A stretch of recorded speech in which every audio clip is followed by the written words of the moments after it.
क्या कहा वेद व्यास जी ने गीता जी के वर्णन के उपरांत, यानी जब वेद व्यास जी ने गीता जी का वर्णन किया तब उन्होंने इस प्रकार से अपने विचार व्यक्त किए। गीता सुगीता कर्तव्या किमन्ये शास्त्र विस्तरे या स्वयं पद्मनाभस्य मुख पद्माध्वनि श्रता। इसका अर्थ है कि गीता सुगीता करने योग्य ग्रंथ है, मतलब गीता हमारी सद्गति करने योग्य ग्रंथ है।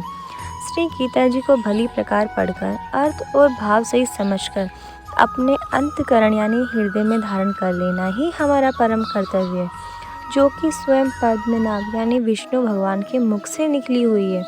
तो अन्य शास्त्र के विस्तार यानी संग्रह से हमारा क्या प्रयोजन होना चाहिए। जो ज्ञान सीधे भगवान ने हमें दिया है उसको छोड़कर हम दूसरे ग्रंथों से क्या लाभ लें। इसके महात्म्य का वर्णन स्वयं श्री भगवान ने अपने मुख से किया है। गीता शास्त्र में मनुष्य मात्र का अधिकार है, चाहे वह किसी भी वर्ण आश्रम में स्थित हो, परंतु भगवान में श्रद्धालु और भक्ति युक्त अवश्य होना चाहिए, क्योंकि भगवान ने अपने भक्तों में ही इसके प्रचार करने की आज्ञा दी है।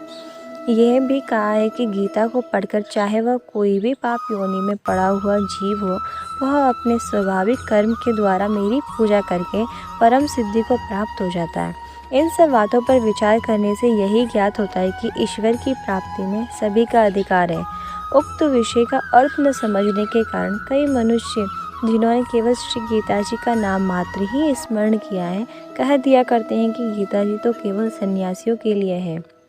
वे अपने बालकों को भी इसी भय से श्री गीता जी का अभ्यास नहीं कराते कि गीता के ज्ञान से कदाचित उनका पुत्र या पुत्री घर छोड़कर सन्यासी न हो जाए, किंतु उनको विचार करना चाहिए कि मोह के कारण क्षत्रिय धर्म से विमुख होकर भिक्षा के अंश से जीवन निर्वाह करने के लिए तैयार हुए अर्जुन ने जिस परम रहस्यमय गीता के उपदेश से आजीवन गृहस्थ में रहकर अपने कर्तव्य का पालन किया, तो उस गीता शास्त्र के अध्ययन से कोई मनुष्य घर छोड़कर सन्यासी कैसे हो सकता है।